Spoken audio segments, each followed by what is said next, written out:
have your Bibles with you, will you please turn to the book of Samuel and the second book of Samuel,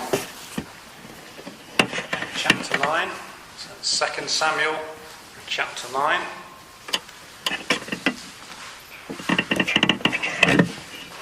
It is good to be with you this morning, and thank you for your prayers and your support. We're just finding 2 Samuel chapter 9. You remember that picture of the children's home in Moldova, and one of the arrows pointed out the pastor's daughter. Well, next to the pastor's daughter, I forgot to tell this story, is a little girl who's also an orphan, but she shares the room with the pastor's daughter, because when the kids started coming in, the pastor's daughter said, well, I've got enough room to put another bed in my room, why can't I have an orphan in my room? And so she's taken an orphan in her room, given up her room, and they're like sisters that have always been together. It's absolutely remarkable. And it's not a case of the pastor's family and the other kids. They're just all together. God's done something very, very special. There we go. 2 Samuel chapter 9 and 13 verses. So let's read this together. It says, Then David said, Is there anyone left in the house of Saul that I might show kindness for Jonathan's sake? Now there was a servant in the house of Saul whose name was Ziba, and they called him to David. And the king said to him, Are you Ziba? And he said, I am your servant. And the king said, Is there not anyone in the house of Saul to whom I may show the kindness of God? And Ziba said to the king, There is still a son of Jonathan who is crippled in both feet. So the king said to him, Where is he? And Ziba said to the king, Behold, he is in the house of Machir, the son of Ammiel, in Lo-debar. Then King David sent and brought him from the house of Machir, the son of Ammiel, from Lo-debar. And Mephibosheth, the son of Saul, came to David. The son of Jonathan, the son of Saul, came to David and fell on his face and prostrated himself. And David said, Mephibosheth, and he said, Here is your servant. And David said to him, Do not fear, for I will surely show kindness to you for the sake of your father Jonathan. And I will restore all the land of your grandfather Saul, and you will eat at my table regularly.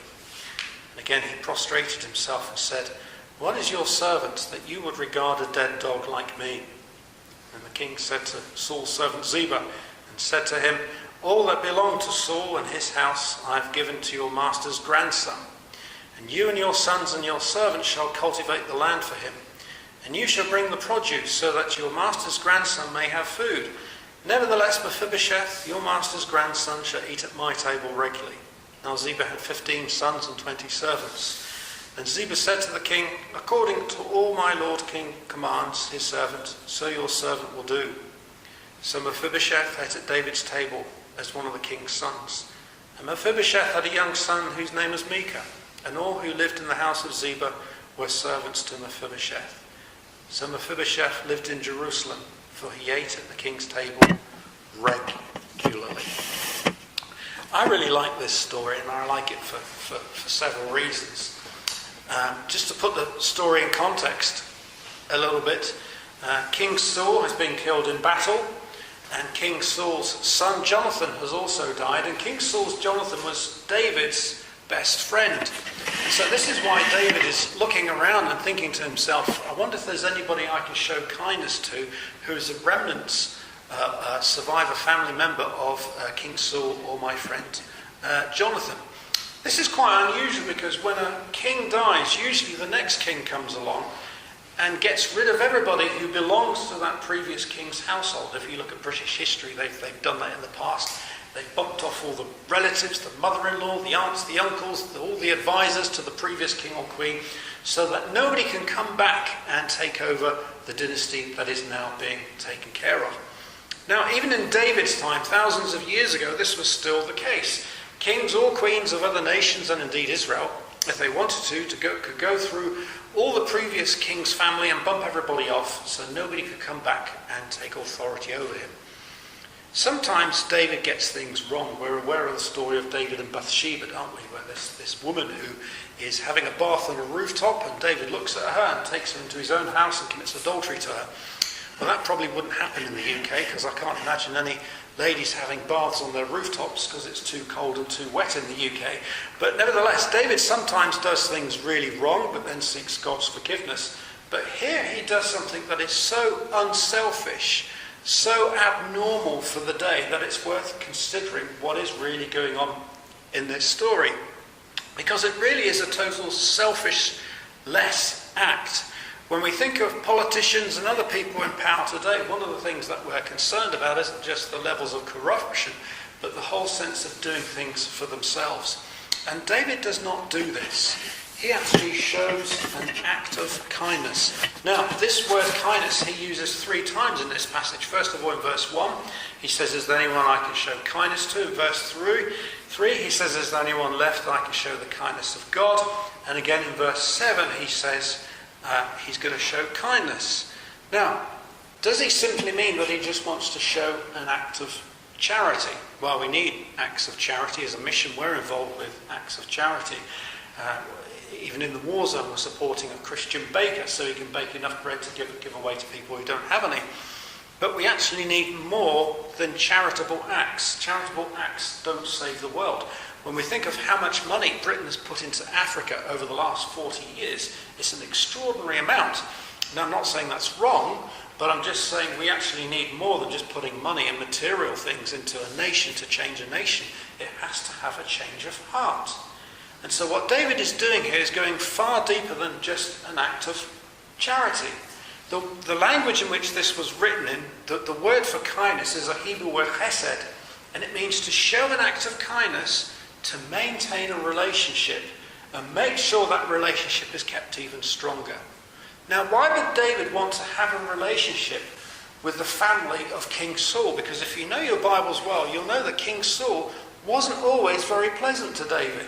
He had a bit of a hissy fit at times. He had a bit of a jealousy issue with David, because David was loved by Israel far more than he was. And when Goliath came along, well, Saul, even with his military might and all his armour, didn't want to face Goliath. But this little skinny, spotty shepherd boy called David, who was later to become king, takes on Goliath. So there's always this issue. But it's interesting that David in verse 3, he says, is there anyone left in the house of Saul? Saul wasn't very kind to him, that I can show the kindness of God, the chesed of God. You know, God shows us kindness regularly by maintaining a relationship with us. I don't know if you've ever thought about that, but you do not deserve a relationship with God. And yet David wants to share something of his relationship with God that he has with the house of Saul. Now, I find that really extraordinary.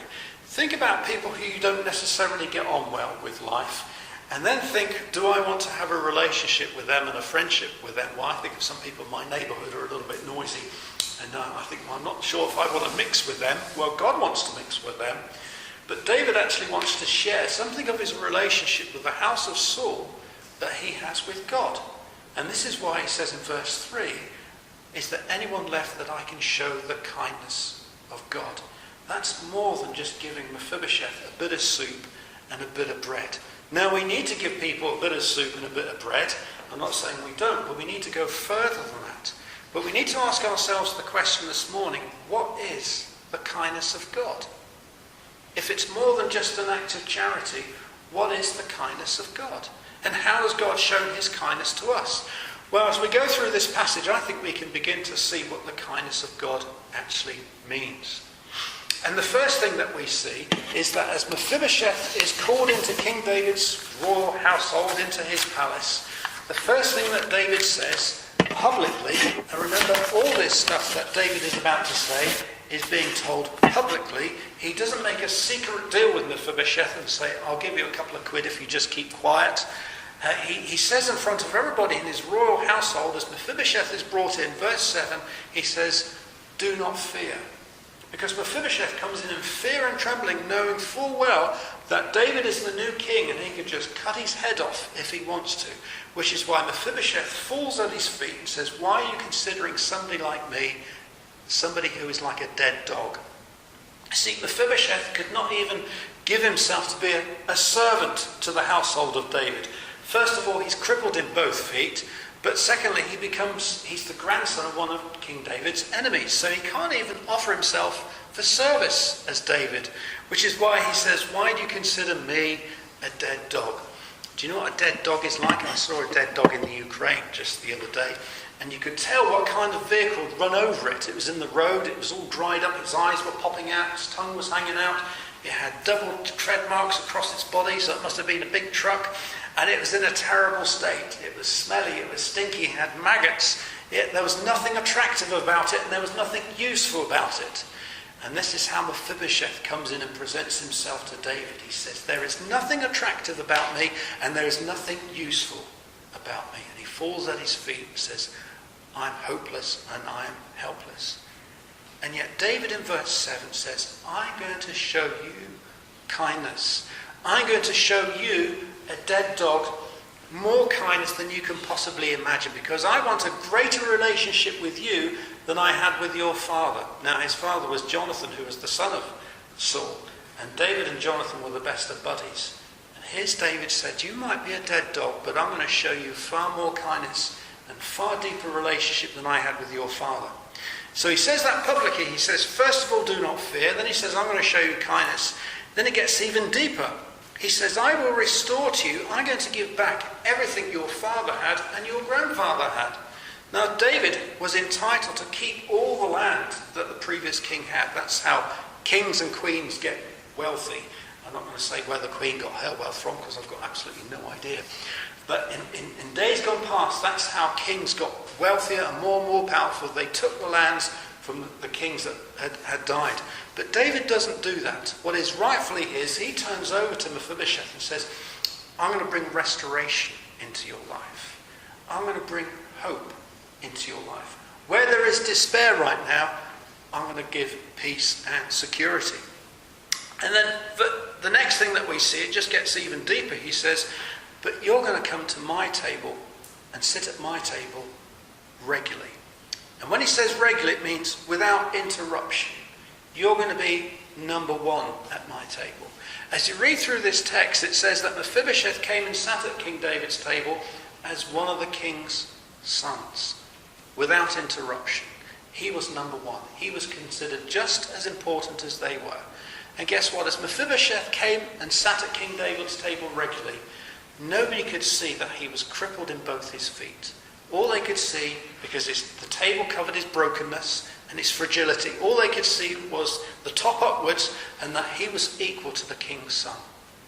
And so everybody in the royal household is fully aware that now David has taken on Mephibosheth into his household. David has taken on this dead dog. And so nobody can gossip about this. Nobody can say to Mephibosheth, you don't have any right to be here, because the king has actually declared to everybody he has a right to be here.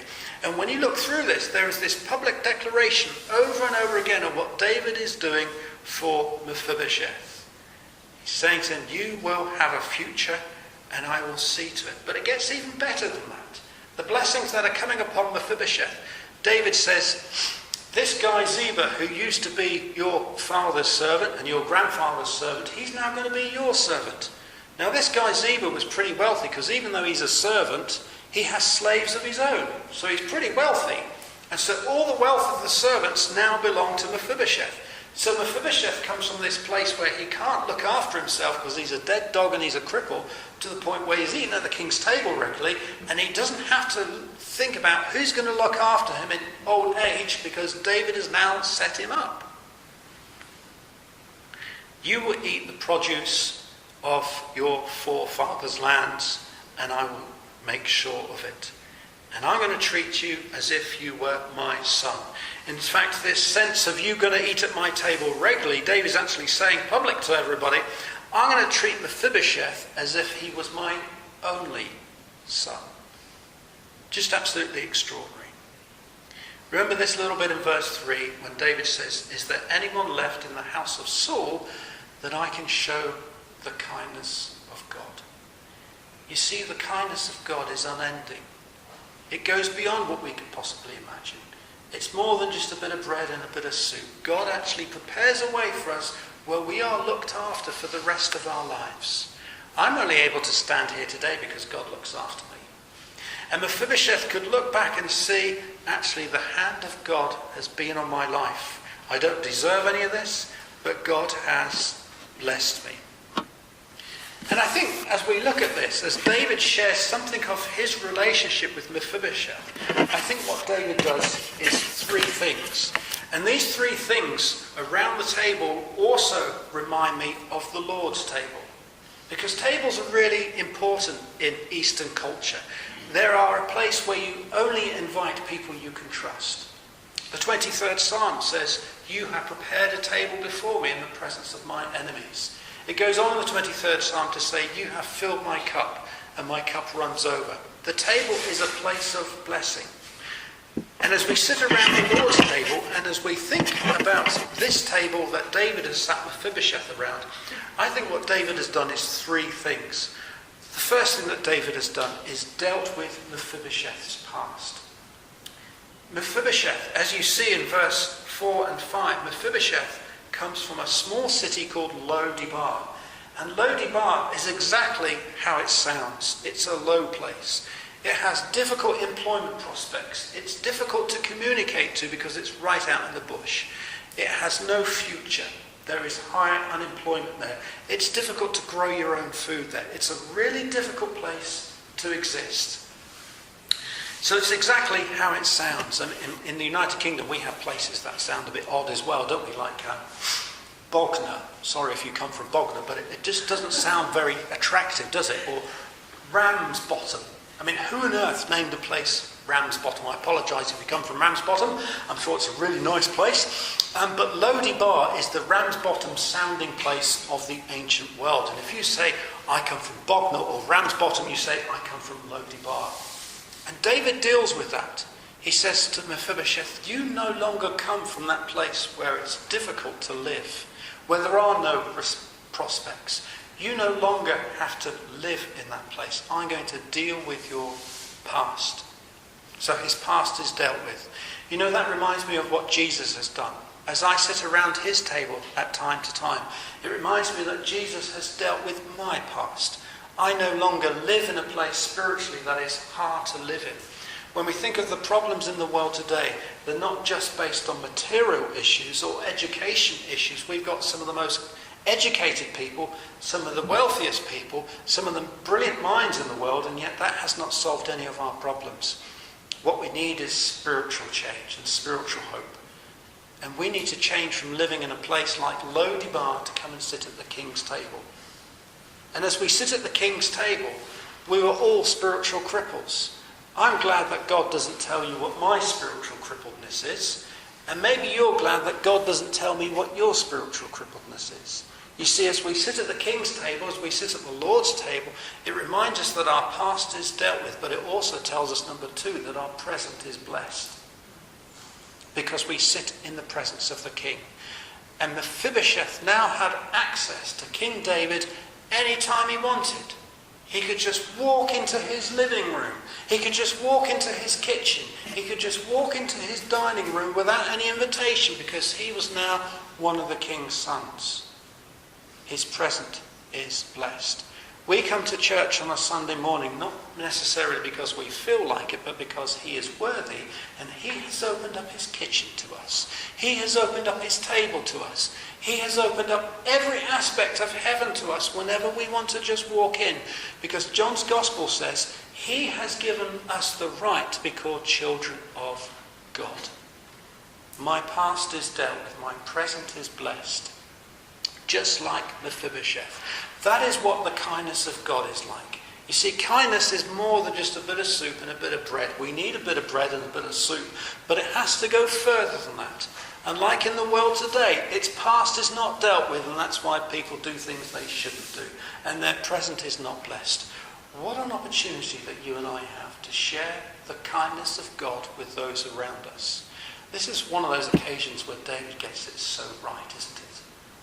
Past dealt with, present blessed, his future is secure.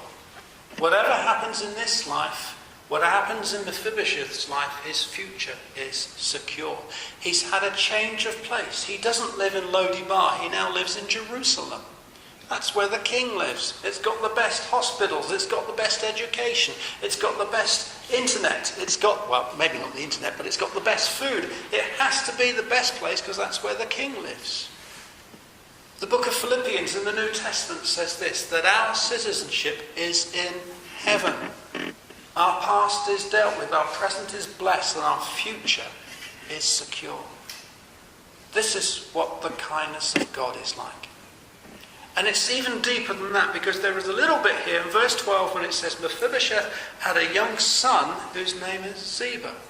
Just a little mention there, that this tiny little boy called Ziba, whose father is a dead dog, who's now got access to the king. But I think it goes even deeper than that, because if you read the chapters before this, you'll see that David is struggling about the worship of God and how should God be worshipped. When David lives in this beautiful palace and he says that, surely we need to build a house for God. And so David is thinking about building a beautiful temple in Jerusalem. And I think what David is doing is simply this. He doesn't want Mephibosheth just to stay in Lo-debar, but he wants Mephibosheth to be found in the presence of God in the new temple in Jerusalem with him one day, standing next to him, worshipping God. That's the kindness of God. Wanting somebody to be in the presence of God, even those you don't like. But can you imagine that this is also for the next generation? As I said, there's this little boy called Ziba, and he also will be found in the house of God. You see, it's not just Mephibosheth, but it's Mephibosheth's next generation and the next generation. That's what the kindness of God is all about, that the gospel is able to be reached to your children and your children's children. So Mephibosheth and Ziba will be found worshipping the Lord, standing next to the king, worshipping the king in the house of God. Where are you found this morning? Well, worshipping together with other believers in this little house of God, in the sense that as the believers meet, this becomes the house of God. Is there anyone left in the house of Saul that I can show the kindness of God? Mephibosheth, your past is dealt with, your present is blessed, and your future is secure. Well, dear friends, here at Ridgeway Community, if you've put your trust in Jesus, your past is dealt with. All the things that you've done wrong, thought wrong, said wrong, your past can be dealt with. You don't have to live in that difficult place. Your present is blessed, and your future can be secure.